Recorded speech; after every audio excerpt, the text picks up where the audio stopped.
Bem-vindo a mais uma entrevista do podcast Sacadas de Ouro. Hoje eu tenho o prazer de receber meu amigo, figurou meu amigo, né? A gente se conheceu pela internet, Dr. Guilherme Peck. É um prazer ter você aqui, doutor. Eu é que agradeço. O convite é uma honra e vamos lá, vamos bater um papo sobre saúde, que não tem coisa melhor, né? Isso, Ó, já ganhei um presente guardar. Aqui. Obrigado. E você pode abrir que eu vou botar um pouquinho de água para você, porque você não vai ficar com sede. Deixa eu ver aqui, hein? Ó. Vira. Ó. Vou mostrar aqui pro pessoal. O que está escrito? Vitamina C, imunidade, Covid-19, né? Eu não fujo desse tema. Mas vamos lá, não tem problema nenhum. Obrigado. Problema. Vamos começar. Como controlar e melhorar os níveis de glicose no sangue? Dê uma dica simples a qual todos podem fazer. Então, Fernanda, essa é uma pergunta muito boa, porque né, eu acho que a resistência à insulina, quando o indivíduo ali começa, né, o processo de ficar com a glicose alta, é uma das doenças, dos problemas que mais causa problemas sérios de saúde, né? Ali está por trás das doenças cardiovasculares, né, do AVC, de vários tipos de câncer. E eu, né, que sou cardiologista ali de formação bem tradicional, mas fiz nos últimos 2, 3 anos ali uma transição assim de carreira para uma medicina mais funcional, mais integrativa. Entendo que esse é um problema, né? Controlar a insulina, não só a glicose, mas a insulina é muito importante. A insulina é aquele hormônio que bota a glicose para dentro da célula e aí a gente geralmente tem a insulina aumentada antes da gente ter a glicose aumentada. Essa é uma diferença, inclusive, da medicina funcional para a medicina mais tradicional, né? A medicina tradicional valoriza muito quando a glicose já está aumentada, a medicina funcional dá uma olhada um pouco antes, né? Ali para quando a insulina está aumentada. E é muito importante para você controlar a insulina, claro, as medidas ambientais, comportamentais que a gente fala, alimentação, atividade física, mas coisas simples podem ajudar. Então eu sempre falo assim, olha, um limão pode ajudar, porque quando você vai comer lá uma refeição em carboidrato, com, sei lá, pão, batata, você começa a digestão na sua boca, com uma enzima lá chamada amilase salivar, que está produzindo a sua saliva. E o ácido, geralmente coisas ácidas, inibem essa enzima. Então você consegue diminuir a carga de glicose, né, da alimentação, inibindo essa enzima com alguma coisa ácida ali, como um limão, uma laranja, alguma coisa mais cítrica, já ajuda a diminuir um pouco a quantidade de glicose ali que chega no teu intestino para ser absorvida. Então, é uma dica bem interessante para as pessoas. Claro que não adianta nada sem alimentação, sem atividade física adequada, mas é uma boa dica para ser feita junto. Muitos médicos eu já vejo tomar o limão antes de todas as refeições. Né? Isso tem sido uma... É exatamente por isso, porque você inibe lá a digestão inicial ali dos carboidratos, dos açúcares, né? E quando você inibe isso, você deixa um carboidrato um pouco maior, ele não consegue ser digerido. Perfeito. Então você não absorve, não vai subir tanto a glicose. Então é uma dica bem prática e bem comum também, mas as pessoas não falam tanto e ajuda, né? Ajuda bastante. Que bom. Qual dica você daria para a prescrição de suplementos lipossolúveis? Suplemento lipossolúvel é aquele que precisa de alguma gordura para ser absorvida, né? E isso é um erro muito comum, às vezes. Às vezes o indivíduo está repondo, por exemplo, vitamina D, que é um suplemento lipossolúvel, ele precisa de gordura para ser absorvido. A gente fala o termo ADEC, né? Vitamina A, D, E e K. São as vitaminas lipossolúveis. Elas precisam de alguma gordura para ser digerido. E geralmente, né, quando a gente manda, por exemplo, fazer um suplemento, a gente manda, olha, faz numa cápsula com veículo oleoso ou com triglicerídeos de cadeia média. E isso parece ser simples, mas quando você vai comprar a vitamina D em farmácia, às vezes você vê aquele comprimido duro. Aquele comprimido duro não tem ali nenhuma gordura, muitas vezes, né? Isso barateia um pouco a medicação, mas faz com que ela seja menos absorvida. Então, ali, quando você vai suplementar, é bom que seja, né, nisso que a gente chama de cápsula, né, em veículo oleoso. Mas uma dica simples também é fazer depois da alimentação. Geralmente, quando você se alimenta, você tem alguma gordura alimentar ali. Então, logo depois da alimentação, a absorção desses suplementos, né, das vitaminas A, D, E e K, principalmente, são maiores. Diferentes ali de algumas coisas, como ferro, por exemplo, que tem que ser feito mais em jejum. Esses suplementos lipossolúveis, eles são melhores absorvidos pós-alimentar. Perfeito. Qual tem sido o tratamento eficaz para pacientes pós-Covid com fadiga crônica? A gente... deixa eu avisar que ele, na pandemia, ele foi super requisitado, né, doutor? Me conta essa história do pós-Covid. Assim, né, o Covid veio com tudo e a grande questão é que tem uma pandemia oculta ali, pós-Covid, né? Uma pandemia de gente jovem, em geral, que não teve Covid grave e que está muito disfuncional.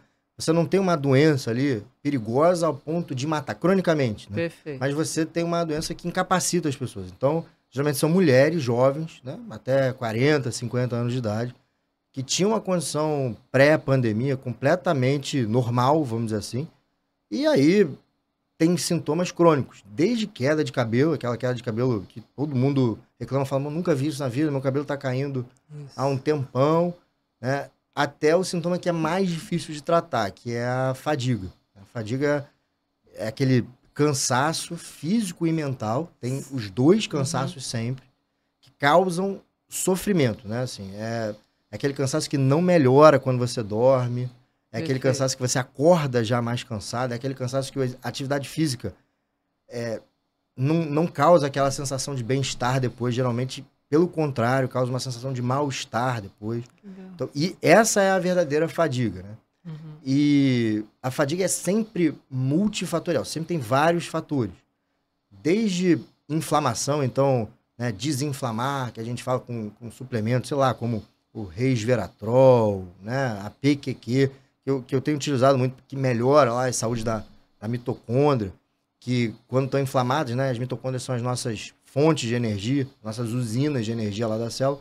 Quando você tem uma inflamação crônica, ela meio que dá uma parada. Então você precisa ajudar a mitocôndria, né, que é essa organela, essa usina de energia, a funcionar. Então alguns suplementos, como os que eu falei, né, são bem-vindos, mas mais do que isso, a gente precisa amarrar todas as pontas, porque você trata uma coisa só, a fadiga não melhora. Então, é importante o indivíduo pegar sol, por exemplo, luz solar. Talvez eu acho que essa seja a medida mais importante. As pessoas não têm ideia de como elas não se expõem à luz. Então, desde luz solar, passando por regular o sono, né? Então, eu falo para meus pacientes, eu costumo pedir para eles terem o relógio de dormir. A gente não tem um alarme de acordar? Então, a gente precisa ter o alarme para dormir também, porque isso é importante. Alimentação, então eu preciso necessariamente tomar cuidado, né, com...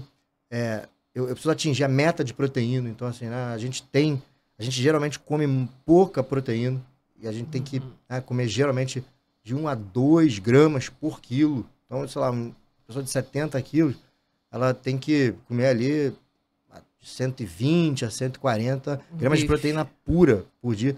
Um bife, por exemplo, como você falou, assim, tem 30, 40 gramas, né? Ele tem 100 gramas de peso total, mas tem gordura, tem um monte de coisa ali.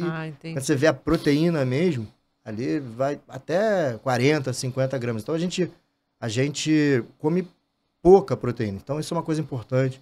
Outra coisa, a gente bebe pouquíssima água, né? E aí a gente confunde um pouco a desidratação com o cansaço, a interpretação do nosso cérebro. Uma desidratação não tão grave a ponto de te levar para o hospital, por exemplo, mas uma desidratação mais crônica. A gente confunde com o sintoma de cansaço. Então, são várias coisas, né? Esses talvez sejam os elementos principais. As pessoas não dão muito valor para essas coisas, mas não adianta. Eu vejo pacientes que gastam milhares de reais, suplemento, fazem um monte de procedimento, de suplementação, e eu acho maravilhoso. Mas, às vezes, falta água, às vezes falta sol, às vezes falta um sono adequado. Então, O mais importante para tratar essa fadiga pós-Covid é não deixar nenhuma ponta solta, sabe? É pesquisar infecções. Então, Epstein-Barr, um vírus, né? Que causa ali mononucleose, que é aquela né, famosa doença do beijo. Mas isso, quando você tem uma infecção crônica por Epstein-Barr, uma infecção que dura muito tempo, o principal sintoma não é como a mononucleose, febre, os gânglios aqui do pescoço aumentados, é fadiga. Então, a infecção crônica gera fadiga. Então, o mais importante é você fazer uma abordagem completa e olhar para todos esses elementos que eu falei. Perfeito. Como lidar com a refratariedade dos sintomas do pós-Covid, especialmente da fadiga? E aí, assim, esse é o principal ponto. Por quê? Porque o pós-Covid tem vários sintomas, né? Então, vários são as possibilidades, né, de sofrimento de um paciente. E eu acho que consegue já, hoje em dia, melhorar tudo com ou suplementação, ou medicação, ou ajuste de estilo de vida. Mas a fadiga, né, esse cansaço físico e mental que às vezes impede a pessoa de viver mesmo, né, é o sintoma mais difícil de tratar. Às vezes você faz tudo e não consegue fazer com que a pessoa melhore. E eu né, fiz uma pesquisa intensa sobre isso e só tem uma forma. Todos os pacientes que melhoraram, e não só os meus pacientes, mas tem vários canais americanos com relatos de pacientes, tem vários grupos pelo mundo, né, com essa fadiga crônica, com síndrome da fadiga crônica e com a fadiga pós-Covid. E é unânime. Quando essa fadiga passa do ponto, quando você começa, por exemplo, a adiar, desmarcar um monte de coisa porque você tem fadiga, quando o exercício físico começa a fazer mal e não fazer bem, tá na hora de parar. Mais uma vez, eu falo isso com o pessoal. Assim, né? Parece, às vezes, que é simples, mas as pessoas têm muita resistência para parar e, como a gente fala, ressignificar a vida. E ressignificar não é só no sentido filosófico, não. Entendeu? Eu preciso desacelerar. Né? Não adianta eu ficar aqui preocupado com 20 mil coisas que vão acontecer no futuro, se eu vou ter dinheiro, se eu não vou, se... Não cuida do hoje, né? Se você pensa sempre, né, eu quero que esse minuto acabe para eu descansar, eu quero que esse minuto acabe para eu descansar. E qual é o grande problema? O grande problema é que se a pessoa não tem essa consciência, ela vira um zumbi. Eu chamo que ela vira de zumbi. Por quê? Porque às vezes é melhor você quebrar, né, quebrar no sentido de, poxa, eu colapsei. Porque aí você é obrigado mesmo a parar e ressignificar as coisas, do que você ficar fadigada, né? Mas a ponto de ainda conseguir trabalhar, porque você não passa a não ter nenhum tipo de felicidade, prazer, é só no automático, entendeu? E aí, assim, não vale muito a pena, na minha opinião, ficar assim, né? Então, isso é uma questão importantíssima. Hoje em dia, a gente é meio que obrigado socialmente a ser uma máquina... tem que ser inteligente, tem que ser boa mãe, tem que ser bonito, tem que ser bonita. E assim, tem que trabalhar pra caramba, tem que ser produtivo. E não necessariamente, entende? Assim, cada um tem o seu limiar. Então, essa parada e aprendendo a fazer com que o seu corpo, né, se sinta bem de novo, né, por tentativa e erro mesmo, é importantíssimo, sabe? É o mais importante. Hoje a vida não para, né? É difícil você falar para um empresário que está ali ganhando um monte de dinheiro, se ele vai parar de ganhar dinheiro, que ele tem que parar um pouco. Não para. Pois é, mas assim, geralmente, o que acontece? A pessoa para, ela é muito refratária no primeiro momento. Aí você fala, você vai quebrar. Aí, às vezes, a pessoa... Porque assim, né? Não tem muita saída, a pessoa quebra. E provavelmente um monte de gente, sempre quando eu falo isso, né, as pessoas se identificam. Provavelmente tem um monte de gente que está prestes a quebrar, que vai quebrar e sabe disso. Se adianta, para um pouco antes. Por quê? Porque essa questão toda da produtividade, depois você recupera. Com certeza. É melhor parar um pouquinho, reorganizar a vida e ser mais produtivo depois, entende? Lógico, com certeza. Muitas pessoas falam sobre manter a imunidade alta para poder assim combater qualquer tipo de vírus. Porém, quando a resposta imune é exagerada, ela acaba sendo negativa ao organismo afetado. Por que isso acontece? Porque a imunidade, ela não deve nunca ser alta ou baixa. Ela deve ser capaz de atender às nossas demandas, às nossas necessidades. Então, por exemplo, uma grávida tem metade, né, do DNA, do material genético do pai dentro dela. Então, a nossa imunidade tem que ser mais permissiva. Tá. Senão, a gente começa a atacar o nosso feto, por exemplo. Né? Agora, diante de uma infecção, eu preciso ter uma resposta imune ali maior. Só que essa resposta imune não pode continuar. Senão eu vou continuar inflamando, que é uma das etapas da resposta imune, a inflamação, sem ter algo para destruir, um vírus, uma bactéria. Então eu vou acabar destruindo células próprias, né? Então o que eu preciso é de um ajuste da imunidade. Não ficar com a imunidade alta, né, com as células hiperativas, ou com a imunidade baixa, propício a infecções, por exemplo. E é exatamente isso, né, que acontece no pós-Covid, como a gente estava falando. Então, por exemplo, quando eu tenho uma infecção por Covid, as pessoas que ficam graves, né, que ficavam graves, elas tinham uma resposta imune alta, assim, de uma forma, como eu falo, em onda, né, que a gente fala de tempestade de citocinas. Quem não lembra desse termo, né, uma tempestade. Então, o seu sistema imune reagia ao vírus muito forte e o seu sistema imune causava lá dano no pulmão e poderia até, né, levar a óbito. Agora, no pós-Covid, acontece uma coisa semelhante, mas não na mesma intensidade. O seu sistema imune ele fica ativo por um tempo, fica mais ativo do que o normal, só que em vez de ser uma onda, uma tempestade, ele fica ali um pouquinho mais ativo, hiperreativo, por muito tempo.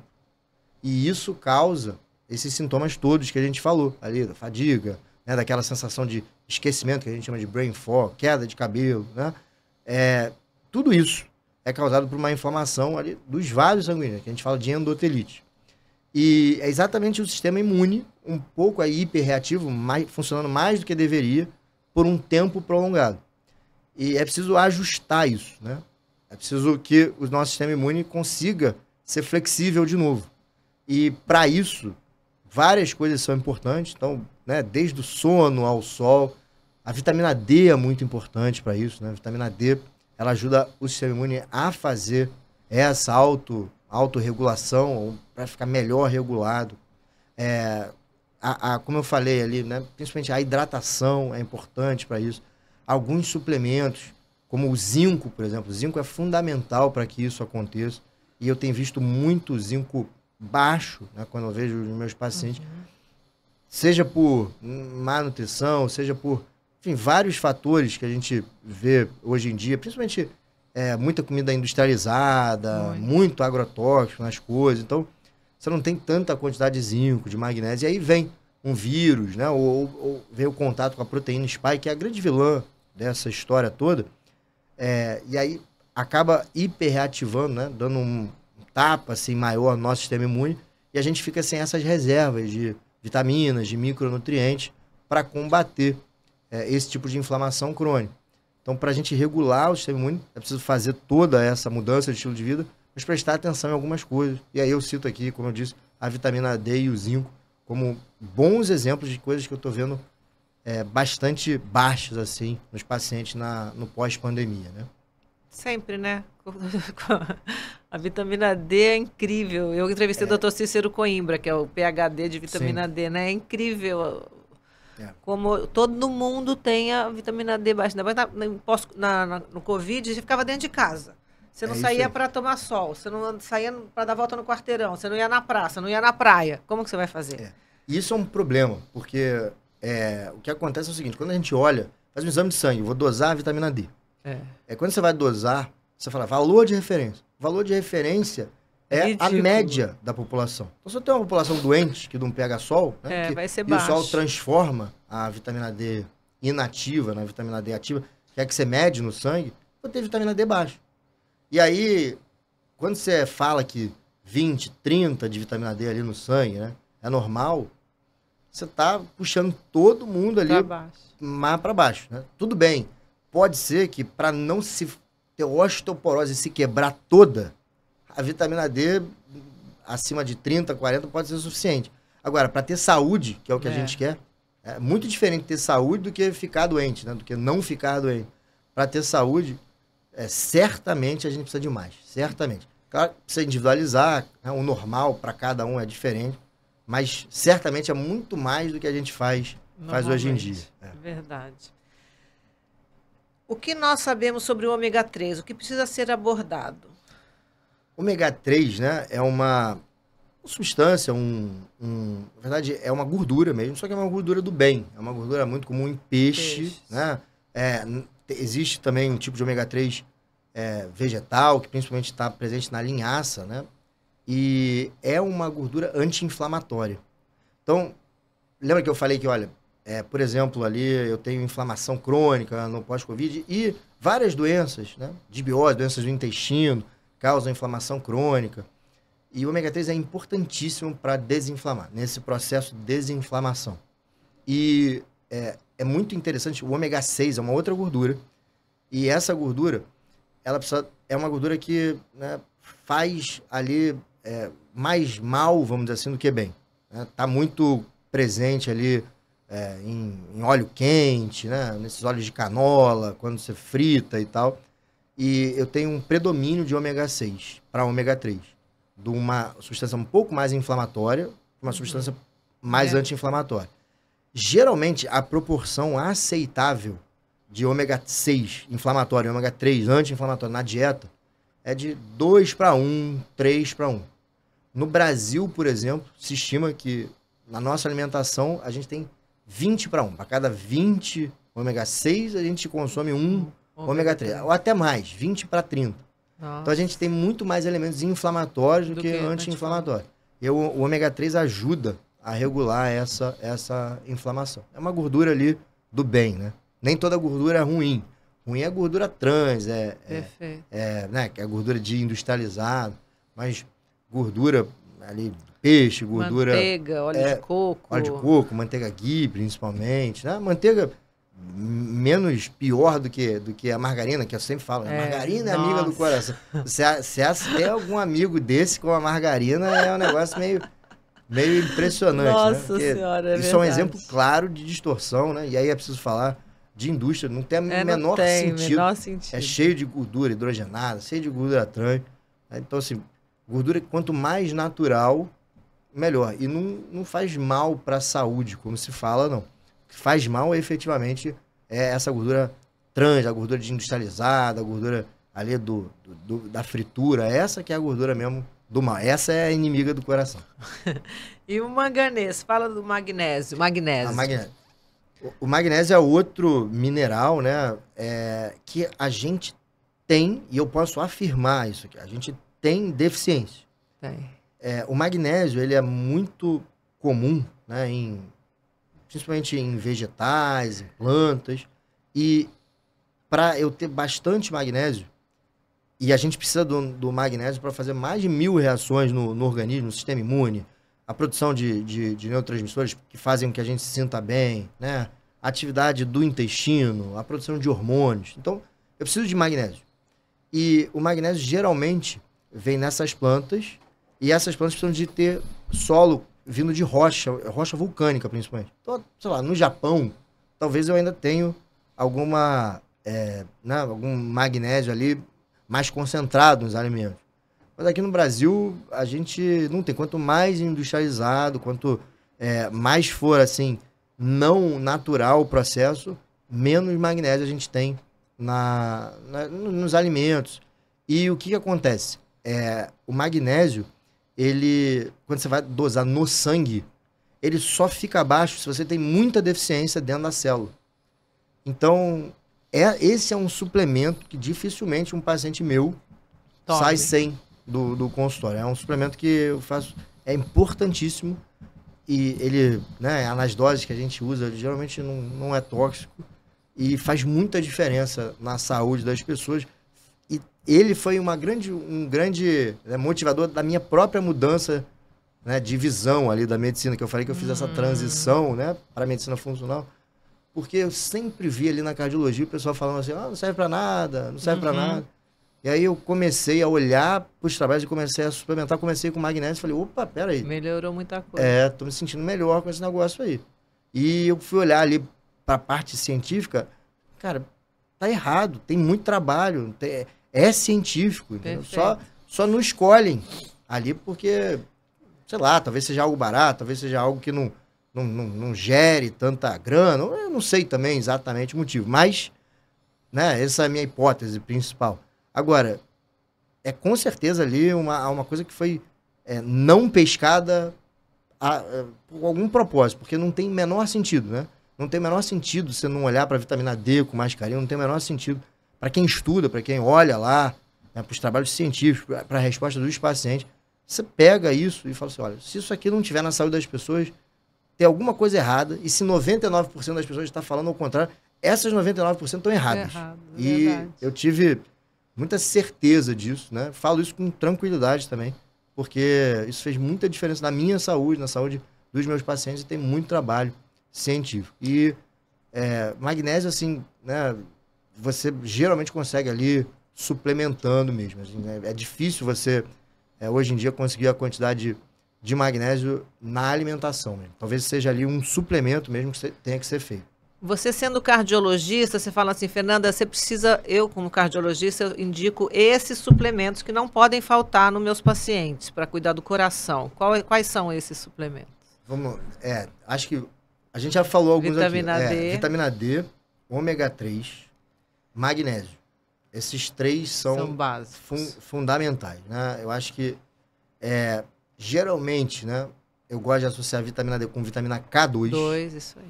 Porque a vitamina K2 ajuda a vitamina D. A vitamina D faz com que a gente absorva mais cálcio e a vitamina K2 direciona ele para os ossos, né? Então, eu acho que esses são fundamentais. E eu diria, né, que o zinco que a gente falou também, hoje em dia, suplementar, me parece também algo fundamental. Então, esses, né, 5 ou 6 suplementos, eu acho que, mesmo que não feitos de uma vez só, mas pelo menos fazer um rodízio deles, eu acho fundamental. Hoje em dia, eu acho fundamental mesmo.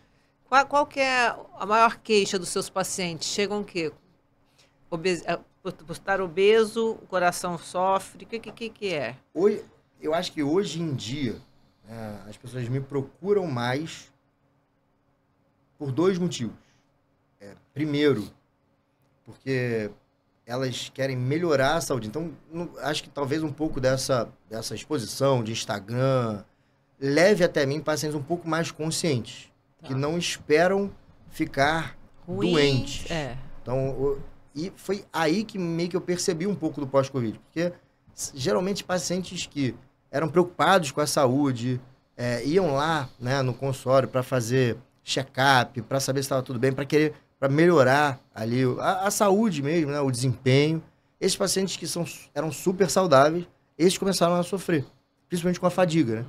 Então, assim, hoje em dia acho que me procuram mais por conta de cansaço, de fadiga, mas principalmente, assim, antes de sentir alguma coisa, também não é só para pesquisar doenças silenciosas, mas para promover saúde mesmo.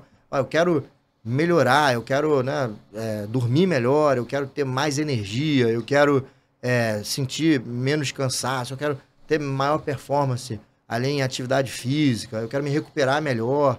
Então, hoje em dia, o meu perfil de paciente é mais assim. Uhum. É um desafio também, né? É um desafio, porque tem tanta coisa para fazer e, ao mesmo tempo, você não quer exagerar, né, nessa questão de suplementação e tal. Mas eu acho que o meu paciente é o perfil do paciente que eu acho que todo médico quer, que é a pessoa que procura saúde e não doença, né? Então, é mais por aí. Prevenindo, né? Já se previne. Exatamente. Doutor, qual deve ser o procedimento para indivíduos com a ferritina baixa? Também é uma outra questão ali que super... Eu tive que suplementar, minha ferritina estava baixa, meu cabelo caía muito, minha unha quebrando. Aí fiz 2 injeções e estou tomando ferro. É isso aí. Porque também é uma outra epidemia, né? O ferro é muito importante para as nossas hemácias. São as células do sangue que fazem o transporte de oxigênio.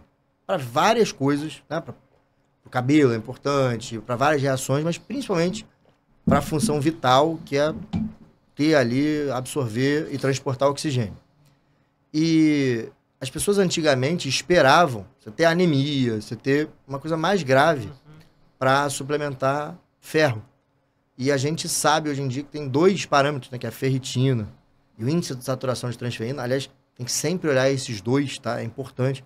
Porque a ferritina, ela às vezes fica alta de maneira errônea, né? Errônea entre aspas, porque é mais inflamatório do que por déficit de ferro.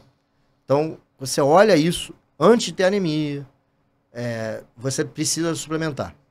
E geralmente isso está associado a sintomas como os que você falou ali, queda de cabelo e fadiga, principalmente, né? Então, é isso. Não adianta desinflamar, não adianta suplementar se o seu ferro está lá embaixo. Com ferro baixo não tem unha que vai crescer direito, não tem cabelo que vai crescer direito. E aí, assim, suplementar ferro oral é bom, é importante, mas é às vezes difícil. Porque ele prende o intestino. Caramba, o meu soltou, você acredita? Eu acredito. Nossa, eu vou tomar ferro pro resto da minha vida. Mas assim, você vê que quando precisa mesmo, né? É isso que acontece. Provavelmente você deve ter uma saúde intestinal muito boa. Por quê? Porque, assim, né? Geralmente as pessoas têm desbiose, tem as bactérias lá do intestino desbalanceadas. A gente tem bactérias que ficam numa qualidade, numa quantidade adequadas, vivendo ali com a gente. E quando elas não estão muito balanceadas, se absorve mal as coisas como ferro, por exemplo, né? Entendi. Você tem prisão de ventre. Então, às vezes eu faço ferro oral, eu não consigo absorver tanto. E aí, né, é necessário fazer o ferro venoso. E muitas vezes, enquanto eu corrijo todas essas questões intestinais, enquanto eu corrijo todas as questões ali relacionadas à absorção de ferro. Provavelmente foi isso que aconteceu com você, né? Você precisou de ali uma etapa inicial venosa e depois... daqui a um mês eu vou fazer mais um exame para ver se melhorou. Na fase, a quercetina é a espingarda e o zinco é a bala. Como identificamos os seus benefícios? Então, fala da quercetina. Hoje se fala muito. Pois é, a quercetina é um outro suplemento que a gente fala flavonoide, que é um dos suplementos anti-inflamatórios, né? E a quercetina, assim, muito presente, principalmente em vegetais e frutas ali, maçã, a casca da laranja, cebola, enfim, tem vários elementos naturais ali que tem quercetina. Quercetina é muito importante como anti-inflamatório, é muito importante para deixar as células do intestino juntinhas uma da outra, né? Então, ela ajuda a não ter ali, vamos dizer, que a gente chama de buracos microscópicos no intestino, que é a grande síndrome do intestino hiperpermeável, né, que faz com que a gente absorva um monte de coisa que não deve. Então, a quercetina, ela ajuda nisso e ela é um anti-inflamatório também natural. Agora, ela junto com o zinco tem um papel muito importante para defender a gente contra vírus. Por quê? Porque o zinco, ele é um antiviral natural. Ele age contra vários tipos de vírus. Inclusive, tem estudos mostrando a ação dele contra o vírus da Covid. Só que o zinco penetra mal nas nossas células. E a quercetina meio que abre as portas para o zinco entrar. Por isso que a gente fala que a quercetina é a espingarda e o zinco é a bala, né? Então, a quercetina é um ionóforo, que a gente chama. Ela abre os canais de zinco, o zinco entra e combate ali vários micro-organismos como vírus que atacam as células, né? Então é interessante. Por que algumas pessoas têm síndrome pós-praga e outras não? Quem responder essa pergunta tá rico pro resto da vida, Fernando. Tá completamente milionário, porque a gente não sabe ainda muito bem. Tem gente saudável que teve Covid, tem gente saudável que não teve Covid, não tem uma regra. Não tem mais. Assim, o pós-Covid, ele é mais, por incrível que pareça, mais comum em mulheres jovens que não tiveram Covid grave. Por incrível que pareça. Talvez tenha alguma questão hormonal aí na história. Talvez tenha alguma questão genética. A gente ainda não sabe muito bem. A ciência ainda não conseguiu explicar muito isso, né? A gente está...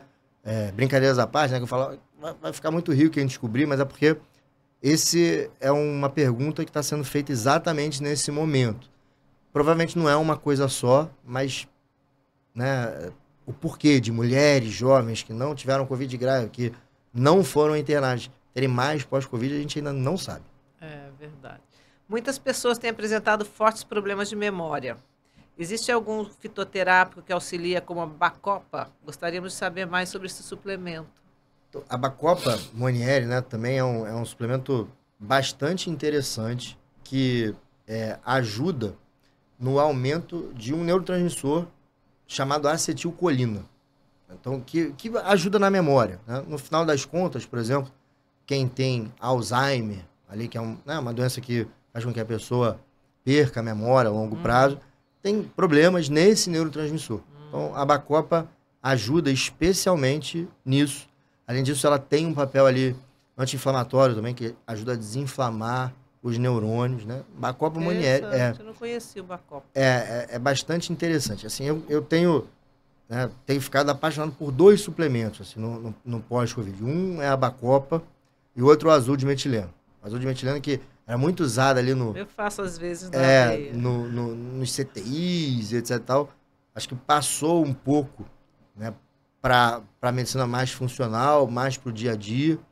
E ele é um belíssimo, né, antioxidante, ele ajuda na produção de energia e ele penetra muito bem no nosso sistema nervoso. Então, ele ajuda na regeneração dos neurônios. Tem vários trabalhos mostrando que o uso, por exemplo, de azul do suplemento depois de um derrame faz com que as pessoas tenham menos sequelas, né? E, basicamente, o que a gente está fazendo é usando esses trabalhos e transpondo ali. Bom, se numa fase de doença ele funciona assim, como é que a gente pode usar, talvez, para promover saúde? É possível? E aí já tem alguns estudos nesse sentido. E como ele tem um perfil de segurança bem bom, né, tem feito cada vez mais. Eu tenho uma boa experiência com os meus pacientes, exatamente nesses problemas de memória, no cansaço. E eu estou vendo um monte de trabalho sendo feito, né, um monte de artigo e de pesquisa sendo feita em cima desse suplemento com, pelo menos parcialmente até agora, benefícios nessas 2 condições, principalmente nesse brain fog, nesses lapsos de memória que estão sendo comuns hoje em dia. E o Bacopa, quando você manda suplementar, ele com algum outro...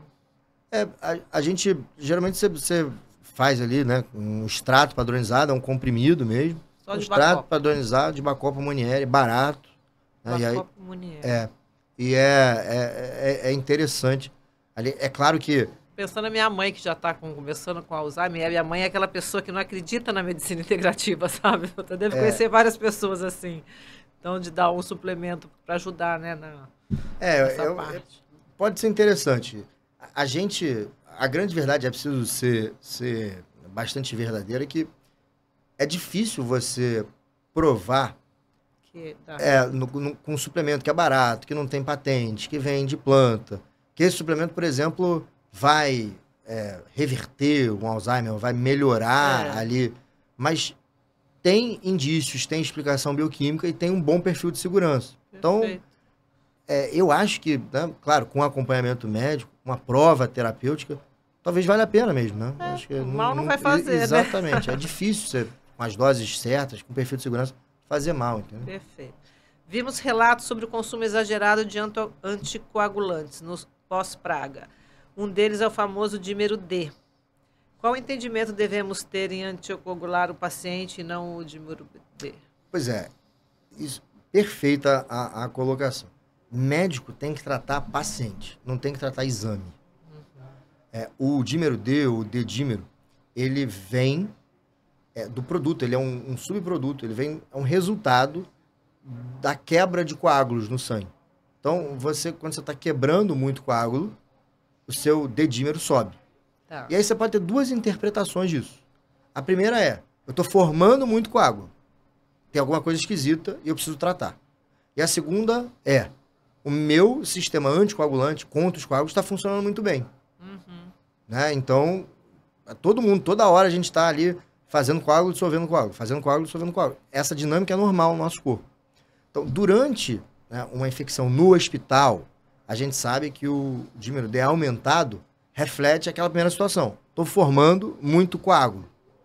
Então, ali, eu preciso anticoagular. Durante o episódio que a gente chama de embolia pulmonar, né? Então, forma um coágulo no teu pulmão. Você começa a respirar mal. Ali, eu tenho que anticoagular.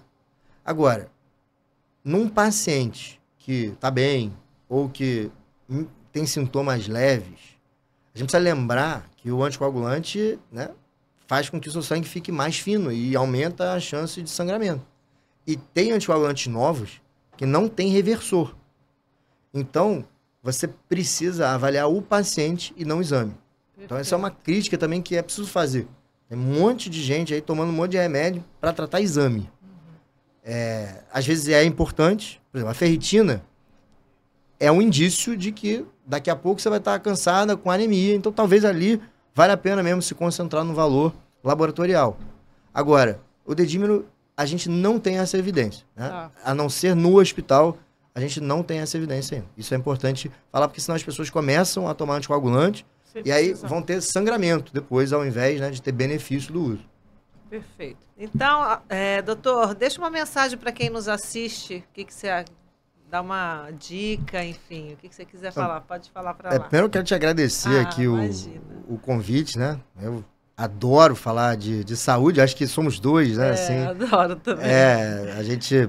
E eu tenho esse entendimento de que a medicina é uma só, então a gente não pode fazer nenhum tipo de pré-julgamento. Né? Eu vejo se falando, às vezes, muita coisa sem saber. Né? Então o pessoal começa a falar que ozônio não serve para nada, vitamina D não serve para nada. Assim, pode até não servir, mas você já foi olhar, você já foi estudar, você olhou para a vida de quem... Você já testou também? Usou. Será que, né, é uma coisa que é tão ruim assim?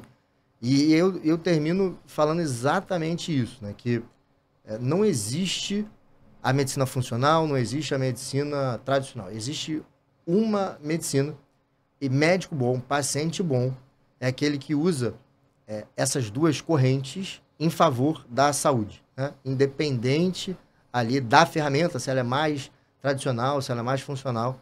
É importante que o médico e que o paciente, né, agora com tanto acesso à informação, também domine e saiba usar essas duas ferramentas importantes sem brigar uma com a outra. Suplemento não é inimigo de remédio.